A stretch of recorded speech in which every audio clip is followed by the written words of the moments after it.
Today, we will see property rights of women in Indian laws. Bharat के जो कानून हैं जिसमें हिंदू सक्सेशन एक्ट है, मुस्लिम लॉ है, बाकी क्रिश्चियन, जू, इनके लिए इंडियन सक्सेशन एक्ट है। इस सब के अनुसार what are the rights to woman as per Indian law? We will discuss all these things in this presentation. So give me a few seconds. I will share your screen first. इसमें हम bare act भी देखेंगे कुछ important, और ये बहुत important presentation है as per concern the rights of woman in property.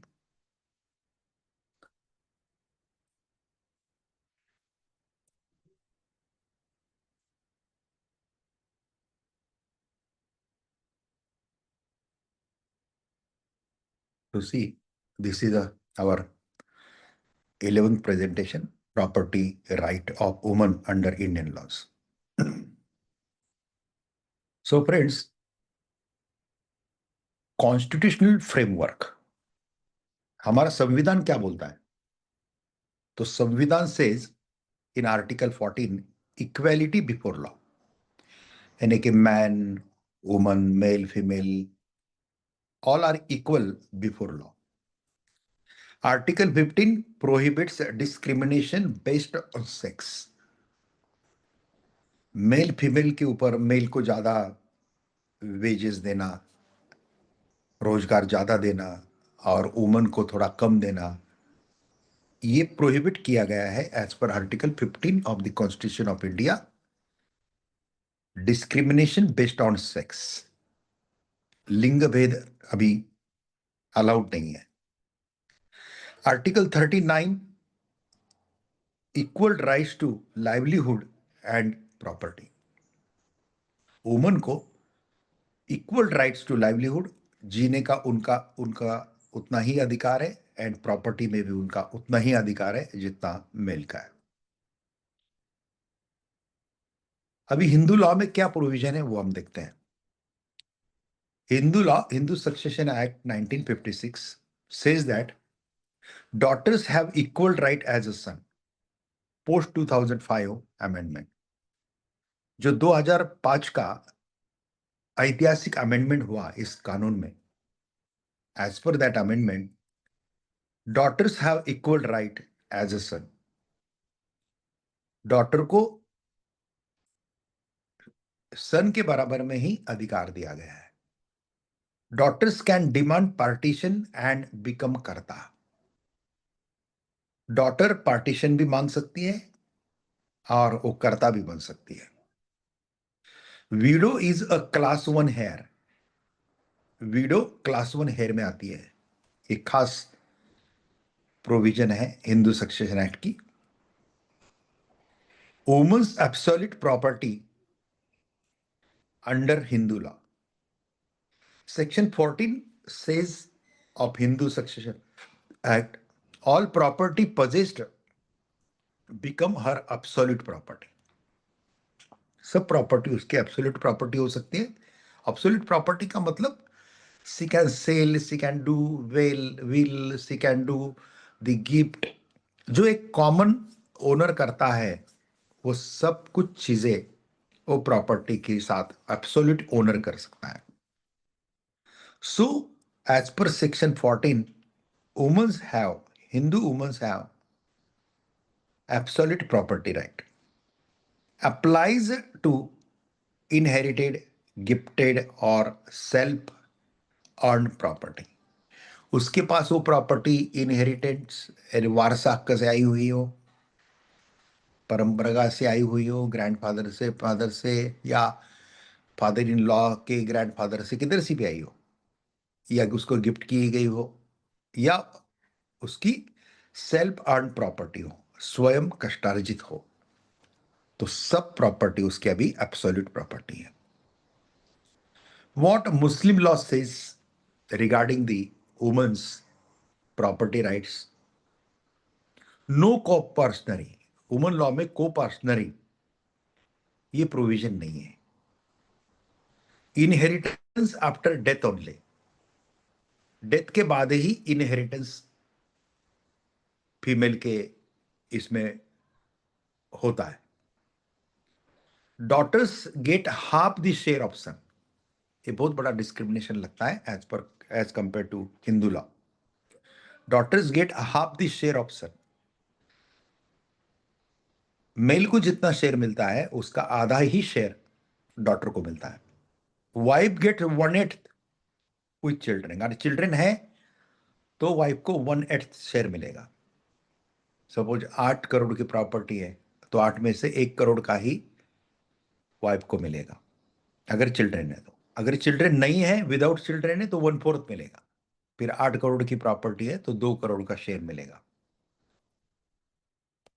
तो ये है हिंदू लॉ में वाइफ, डॉटर एंड सन, इनमें पूरा बरोबर का अधिकार दिया गया है। What Christian law and Parsi law says regarding woman's right in property? Equal inheritance for the son and daughter. यहां पे इक्वल इनहेरिटेंस है, वारसा हक से इनको बॉय हो या गर्ल हो, बेटा हो या बेटी हो, सन हो या डॉटर हो, दे हैव इक्वल राइट।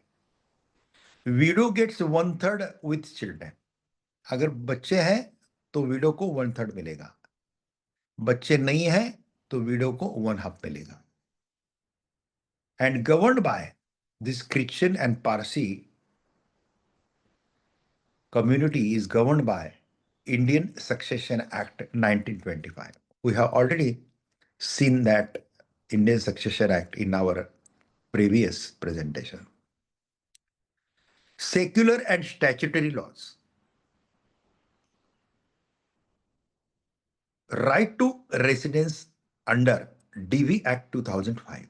अभी सेक्युलर एंड स्टैट्यूटरी लॉ है। सेक्युलर का मतलब है सर्वधर्म समभाव, और you can say all religions are equal. तो ये जो अभी मैं डिस्कस कर रहा हूं, ये हिंदू, मुस्लिम, क्रिश्चियन, पारसी, जू, बुद्धिस्ट, जैन सबके लिए एप्लीकेबल है। Right to residence under DV act 2005, domestic violence act का अनुसार राइट टू रेसिडेंस उनको मिलता है। Dowry prohibition act protect stridhan, stridhan श्री का अपना है, इसलिए श्रीधन को कोई हाथ नहीं लगा सकता। उसको पापा से आया हुआ कोई धन है, गोल्ड ज्वेलरी है, उसके सासू माँ ने उसको कोई ज्वेलरी दी है, पति ने उसको कुछ गहने करके खरीद करके दिए हैं, उसने अपने खुद से कमाई से कुछ गहने खरीदे किए हैं, तो ऑल इज और श्रीधन। ये श्रीधन का कॉन्सेप्ट बहुत अच्छा है, एंड डाउरी प्रोहिबिशन एक्ट इसको प्रोटेक्ट करता है। ऐसा मेल के पास नहीं है, ऐसा श्रीधन तो मेल धन ऐसी प्रोविजन हमारे कल्चर में नहीं है।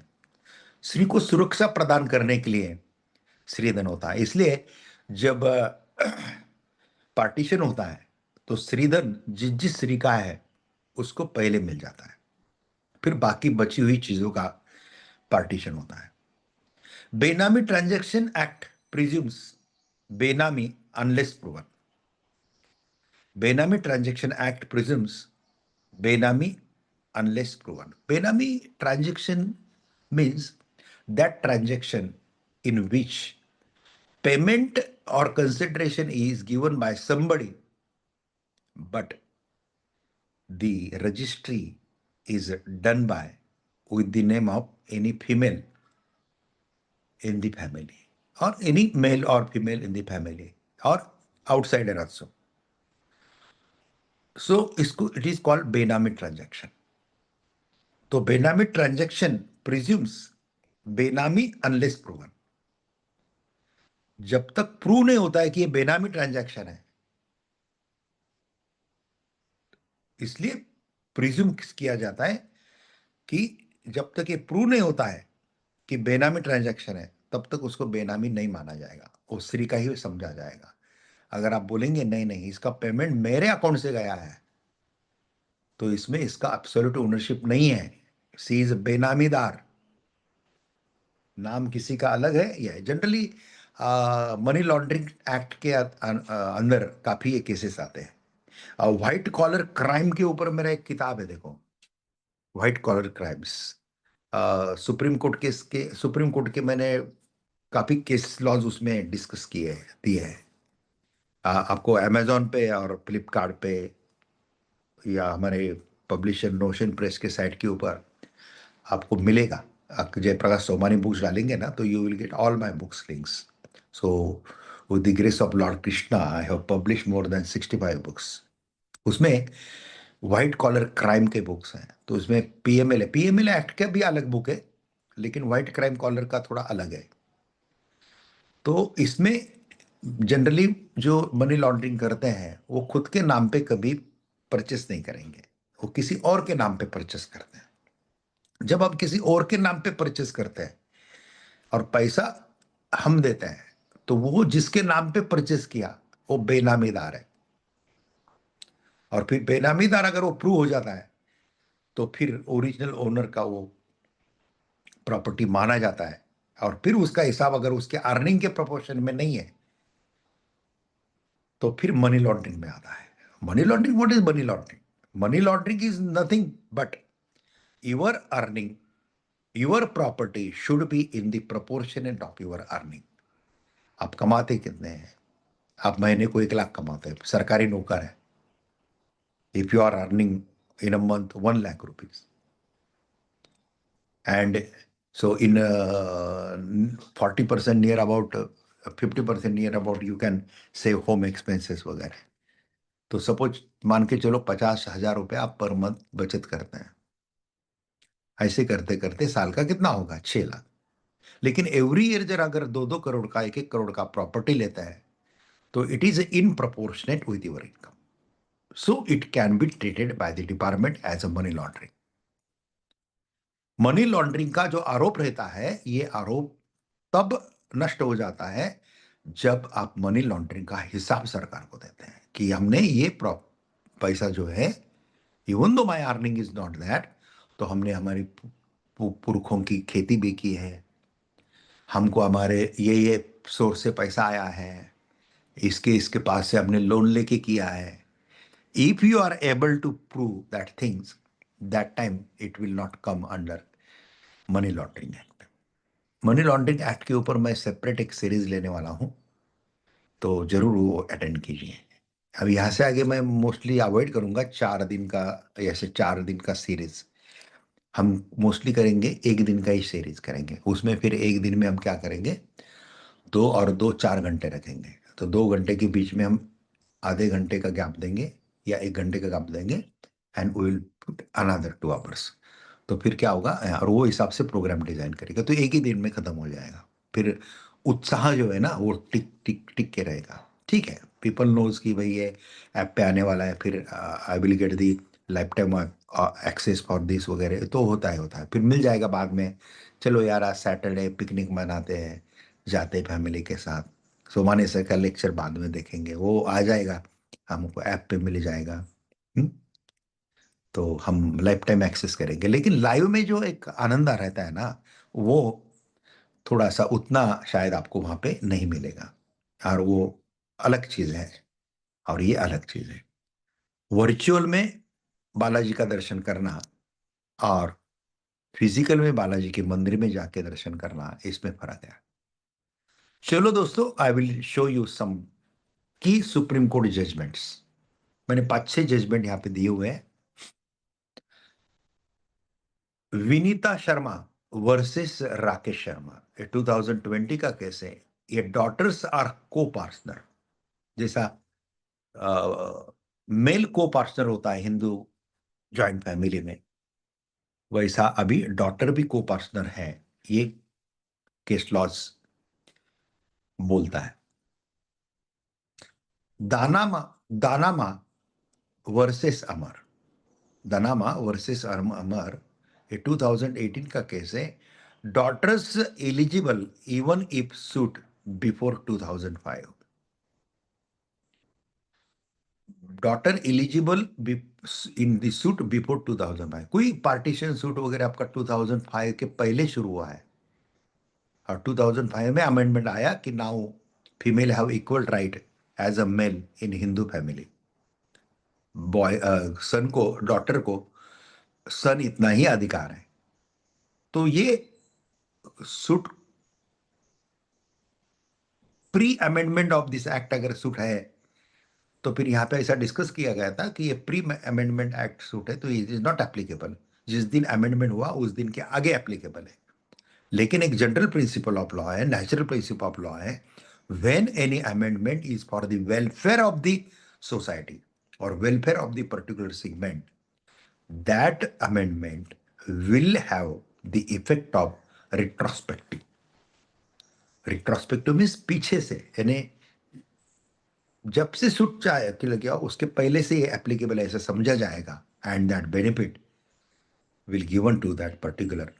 या और या फिर कानून में अगर स्पेसिफिक है कि the effect of this law will be prospective, और effect of this law is a prospective only.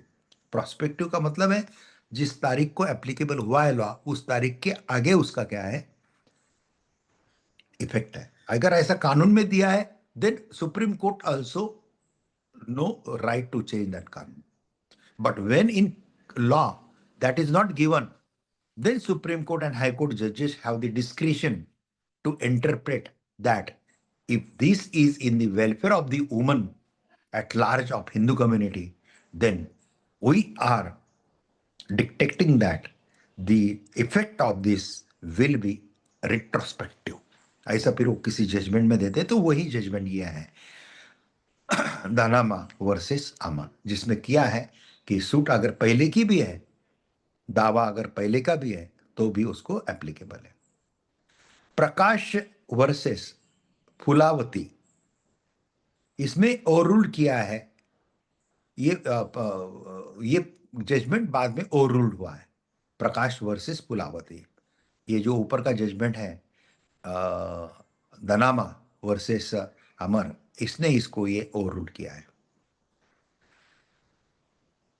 Ruma Chakraborty versus सुधा रानी, 2005 का जजमेंट है। ये मेंटेनेंस एंड रेसिडेंस राइट के ऊपर है।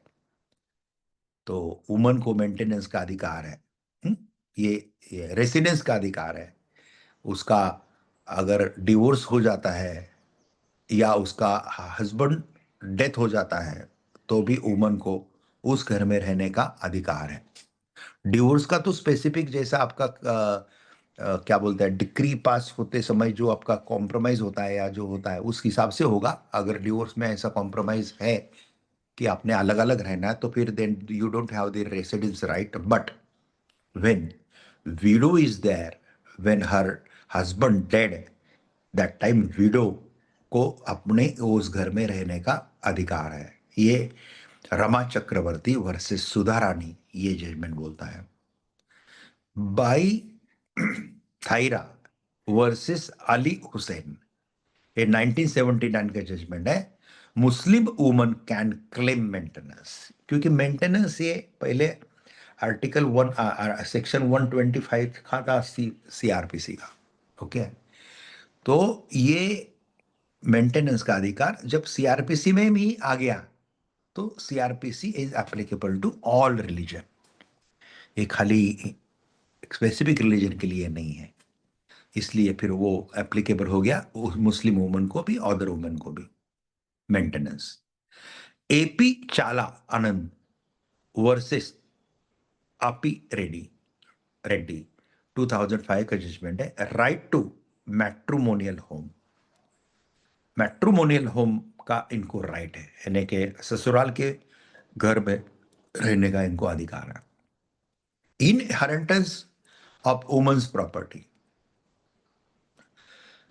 हिंदू लॉ के अनुसार वुमन की जो प्रॉपर्टी है उसका इनहेरिटेंस कैसा है, वारसा हक कैसा है। सन, डॉटर्स एंड हस्बैंड, वुमन की प्रॉपर्टी सन, डॉटर और हस्बैंड में डिवाइड होती है। हेयर ऑफ हस्बैंड, हस्बैंड के जो हेयर है उनमें भी डिस्ट्रीब्यूट होती है। हर पेरेंट्स, वो स्त्री के माता पिता, फादर्स एंड मदर्स हेयर्स, उसके पापा के लीगल हेयर यानी उसके मदर के लिए लीगल हेयर में भी वो क्लास 1 क्लास 2 के हिसाब से डिस्ट्रीब्यूट होता है। चैलेंजेस इन इन्फोर्समेंट, ये जो वुमन के बारे में जितने भी राइट है, ये राइट इजीली इन्फोर्स समाज होने नहीं दे रहा है। SCM जंग बहादुर, तो इसमें क्या क्या चैलेंजेस हैं? तो पैट्रेंशियल माइंडसेट लिमिट्स एक्सेस। पितृपक्ष में यानी कि पिता के पक्ष में, यानी कि बच्ची का शादी होने के बाद, शादी हुई हुई बच्ची के पिता पक्ष में यानी कि उसके भाई पिता, इनका माइंडसेट नहीं है उसको बराबरी का हक देने का। ये एक लिमिटेशन है। अभी कानून से, जब वो कानून के दरवाजे में जाती है तब वो हक मिल जाता है, लेकिन कानून के दरवाजे में नहीं जाती है ना, तो फिर उसको उसका एनओसी लेने के लिए, इसके लिए उसके लिए उसको ब्लैकमेल भी करेंगे। अगर आपका सब अच्छा है, आपको अच्छे घर में देख के दिया है, सब किया है, तो आपको फिर अभी ये तो प्रॉपर्टी का क्या राइट है वगैरह वगैरह, आप एनओसी कर दो।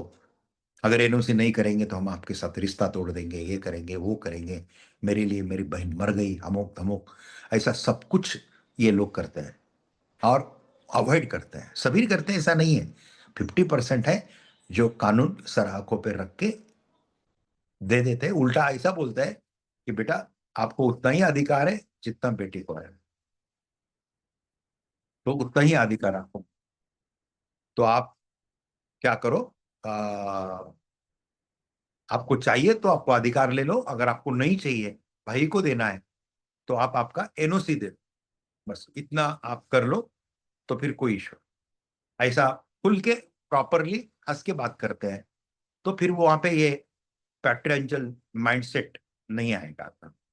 फिर वो करेंगे एक मॉडर्न फैमिली कहलाएगी। अरे कमाने के लिए तो जिंदगी पड़ी है यार, हाँ, इसलिए कमाओ, भाई बहन के रिश्ते जो है ये खराब मत करो, दिल खोल के जियो।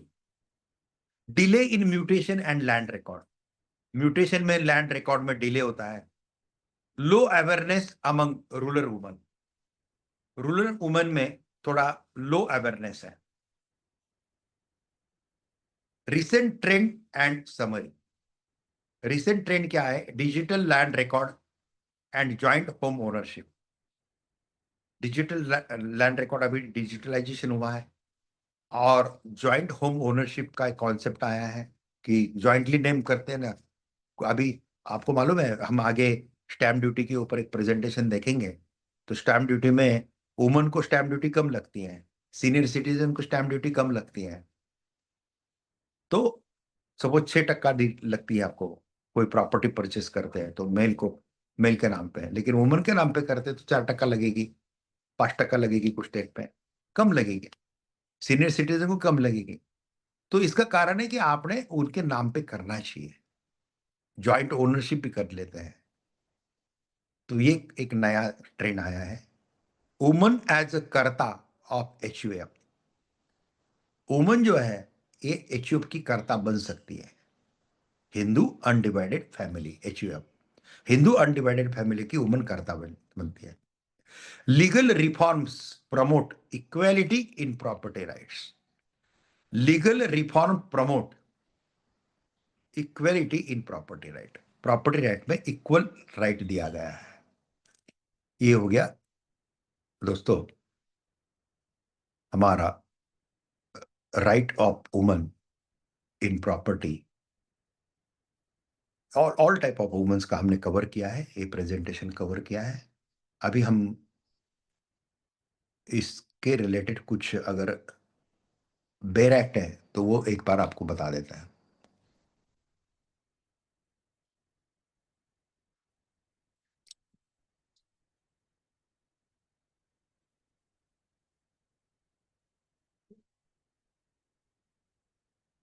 देखते हैं, बेनामी हमने देखा था ना कुछ, बेनामी, हाँ, बेनामी ट्रांजैक्शन प्रोहिबिशन एक्ट, ये देखो, ये देखो, ये 1988 में पास हुआ है। अरेंजमेंट ऑफ सेक्शन, प्रिलिमिनरी में 2 सेक्शन है, चैप्टर 2 में प्रोहिबिशन ऑफ बेनामी ट्रांजैक्शन, बेनामी ट्रांजैक्शन को प्रोहिबिट कौन से कंडीशन में किया गया है वो सब यहाँ पे दिया है। फिर चैप्टर 3 में अथॉरिटीज, इसके अथॉरिटीज कौन कौन से, कौन ऑफिसर है, कौन एक्शन लेगा, कैसा लेगा, शो कॉज नोटिस कैसा देगा, अरेस्ट कब करेगा, एक सब कुछ दिया है इसमें। चैप्टर 4 में attachment, adjudication and confiscation, property को अटैच कैसा, बेनामीदार का प्रॉपर्टी को अटैच कैसे करेंगे, एडजुडिकेशन वाद संवाद से कैसे मिटाएंगे, और कॉन्फिक्शन जब्ती वगैरह कैसे लाएंगे, ये सब इसमें दिया है। और चैप्टर 5 में अपीलेट ट्राइब्यूनल जो है, लैंड रेवेन्यू ट्राइब्यूनल की स्थापना वगैरह जो है अपीलेट ट्राइब्यूनल की, उसके बारे में दिया है। चैप्टर 6 में स्पेशल कोर्ट्स, ये बेनामी है, लैंड मनी लॉन्ड्रिंग एक्ट है, इसके लिए स्पेशल कोर्ट कैसे एस्टेब्लिश होंगे उसके बारे में दिया है। चैप्टर 7 में offences and prosecution, benami, penalty for benami transaction, penalty for false information, ये सबके ऊपर क्या ऑफेंसेस है, उसका प्रोसिक्यूशन कैसा होगा, सब दिया है। और आखिरी चैप्टर जो है ये 8 नंबर का चैप्टर मिससेलिनियस है, इसमें टोटल सेक्शन 72 तक है। तो ऐसा छोटा लेकिन बहुत परिणामकारक कानून ये बेनामी है, ये जरूर पढ़ना होमवर्क के लिए आपको। और कौन सा दिखता है, डाउरी प्रोविजन प्रोहिबिशन एक्ट का उल्लेख आया, इसलिए ये भी बताता हूँ। उसके नीचे डीवी एक्ट है, ये भी बताता हूँ, देखना जरूरी है दोस्तों। नहीं तो कभी कभी हम लॉयर बनने के बाद देखते ही नहीं है। ये डाउरी प्रोहिबिशन एक्ट है, इसमें डाउरी कैसा है, डेफिनेशन वगैरह कैसा माना जाएगा, फिर डाउरी की पनिशमेंट क्या है, कॉग्निजेंस कैसा लिया जाएगा, कहाँ केस चलेगा, सब कुछ दिया है इसमें। हाँ, कितने सेक्शन है, खाली 10 सेक्शन है, ओनली 10 सेक्शन का ये लॉ।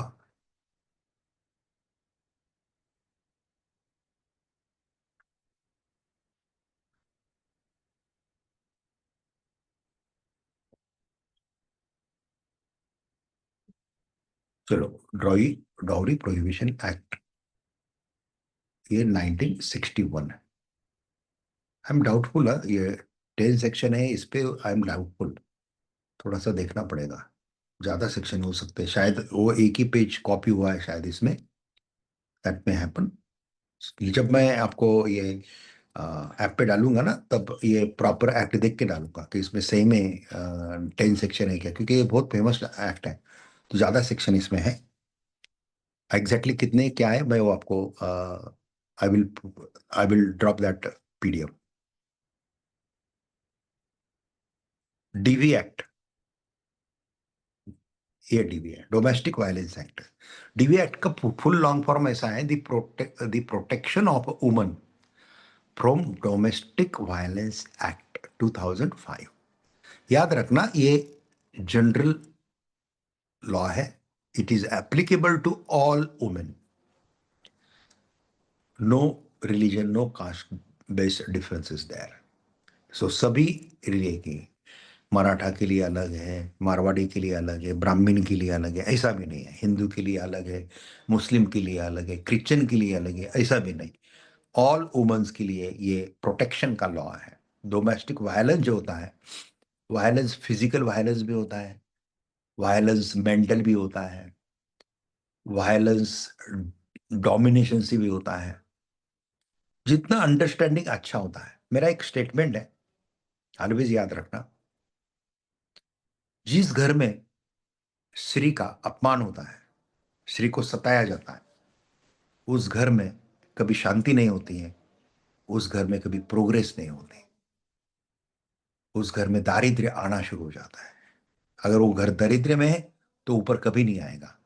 अगर अमीर भी है, लेकिन जहाँ पे स्त्री के साथ अन्याय होता है, अत्याचार होता है, उसकी आंखों में आंसू लाया जाता है, वो फैमिली बर्बाद ही होती है। ये इतिहास है। कितना भी शक्तिशाली सामर्थ्यशाली आदमी हो, रावण जैसा दुनिया का सबसे अमीर आदमी हो, लेकिन जब वो स्त्री के साथ पंगा लेता है तो उसका सत्यानाश तय है दोस्तों। मैं स्त्री का मतलब खाली वाइफ एंगल से नहीं बोल रहा हूं, मैं स्त्री का मतलब ऑल वुमेन के एंगल से बोल रहा हूं। हमारे घर में स्त्री 4 टाइप की होती हैं। पहली स्त्री होती है माता, दूसरी स्त्री होती है पत्नी, तीसरी स्त्री होती है डॉटर, और चौथी चौथी स्त्री होती है हमारी दादी वगैरह, अब बुआ वगैरह, ऐसे भी क्लासिफिकेशन आप कर सकते हैं। तो ये स्त्री के सब रूप है। किसी भी रूप में स्त्री को हानि नहीं पहुंचाना है। समझाने का तंगा एक होता है, समझा के दो, ये करो वो करो, आंखों में आंसू मत लाओ। अगर लाएंगे और वो अगर बियरिंग कैपेसिटी के आगे जाता है, वो सस्टेन नहीं कर पाती है, जब उसको लगता है कि नहीं मेरे ऊपर बहुत ही अत्याचार अन्याय हुआ है, तो वो वुमन सेल को एक भी रिंग घुमा देती है ना दोस्तों, तो आप अननेसेसरी संकट मोल लेंगे। चलो देखते हैं डोमेस्टिक वायलेंस का ये कानून 2005 का। चैप्टर 1 में प्रिलिमिनरी है। चैप्टर 2 में डोमेस्टिक वायलेंस इसका डेफिनेशन सेपरेट किया गया है। चैप्टर 3 में powers and duties of protection officers and service providers ये दिया गया है। चैप्टर 4 में procedure for obtaining order of relief, relief के ऑर्डर लेने के लिए क्या प्रोसीजर है, एप्लीकेशन मैजिस्ट्रेट के पास कैसा करना, सर्विस ऑफ नोटिस है, उसके बाद काउंसिलिंग होता है। डायरेक्ट कभी इसका ये नहीं होता है। डाउरी प्रोहिबिशन एक्ट का कभी भी केस होता है ना, तो इसमें डायरेक्ट रिजल्ट नहीं होता है। पहले काउंसिलिंग होगा, दोनों पार्टी को समझाया जाएगा, अगर मिट गया तो आगे पनिशमेंट वगैरह सब अवॉइड होता है। असिस्टेंट ऑफ वेलफेयर एक्सपर्ट वगैरह पूरा प्रोसीजर देख लीजिए, अपील वगैरह सब दिया है इसमें। और चैप्टर 5 में मिससेलेनियस है। ये 37 सेक्शन इसके टोटल है। ऐसा ये लॉ है दोस्तों। इसको भी होमवर्क के लिए मैं आपको देता हूं, जरूर आप होमवर्क में इसको स्टडी कर लें। याद रखना, हमारे कोर्स का सर्टिफिकेट तभी मिलेगा जब इसमें कवर होने वाले 20 की 20 आइटम आपने अच्छे तरीके से स्टडी किए, और एक एक आइटम कितने घंटे में आपने स्टडी किया है वो भी लिखना है। और इसका एफिडेविट, नोटराइज एफिडेविट करके आप हमको भेजेंगे, स्कैन करके पीडीएफ करके हमको भेजेंगे। हमारे श्रुति मैम को भेजेंगे जो इसकी कोऑर्डिनेटर है। तो आपको फिर हम क्या देंगे, सर्टिफिकेट देंगे। तब तक हम सर्टिफिकेट नहीं देंगे। हम अब विश्वास रखेंगे, अगर आपने एफिडेविट करके भेजा है तो हम विश्वास रखेंगे कि आपने प्रतिज्ञा पत्र में जो लिखा है वो सत्य लिखा है, ऐसा समझ के हम आपको वो फिर सर्टिफिकेट प्रदान करेंगे। Environment protection act, forest protection, ये आगे देखेंगे, आगे के प्रेजेंटेशन में आएगा। हिंदू सक्सेशन एक्ट हमने उस दिन देखा है। Indian contract act, Indian agreement act, Indian penal code. अभी इंडियन पिनल कोड गया है, अभी बीएनएसएस आया है, बीएनएसएस भी डाल देंगे इसमें, भारतीय नागरिक सुरक्षा संहिता।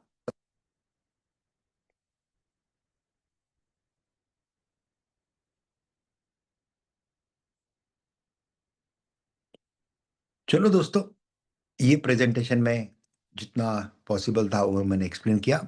वुमन को कैसे राइट है वो सब हमने एक्सप्लेन किया। तो यहाँ पे ये प्रेजेंटेशन के लिए रुकते हैं। जल्दी हम दूसरे प्रेजेंटेशन में मिलेंगे। Thank you very much.